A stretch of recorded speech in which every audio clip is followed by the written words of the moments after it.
যদি তুমি জেএসএম বা ডেভিয়েশনে যদি পারদর্শী হয়ে থাকো, এই অঙ্কটা তোমার কাছে বাচ্চাদের জিনিস।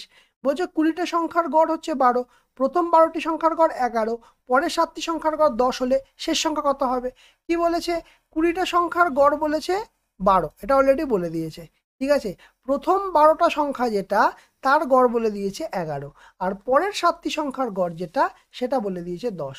তাহলে এটা আমরা কিভাবে করব? দেখো, 7টা সংখ্যার গড় 10, তার মানে কত বেশি? আমরা পরিষ্কার দেখতে পাচ্ছি 2 বেশি। কটা সংখ্যার বেশি? 7টা সংখ্যার বেশি, তার মানে 7 দুগুণে কত হলো? 14 হলো। একই রকম ভাবে 11 থেকে 12 কত বেশি? 1 বেশি। কটা সংখ্যার বেশি? 12টা সংখ্যার বেশি, তাহলে 12 একে 12। তাহলে 14 যোগ 12 কত হলো? 6, 26। কিন্তু অরিজিনাল গড় কত? 12। কিন্তু 26 কি? 26 তো কম, তাহলে এখান 26-এর থেকে 12 বেশি হবে। তাহলে কত হবে? 38। না, আমার গুণ ভাগ করতে হলো সহজ ডেভিয়েশন যদি কেউ জানো, তাহলে এটা হু করে নেমে যাবে। এরকম আরও শর্ট ট্রিক্স পেতে আমাদের চ্যানেলটাকে সাবস্ক্রাইব করে রাখতে হবে।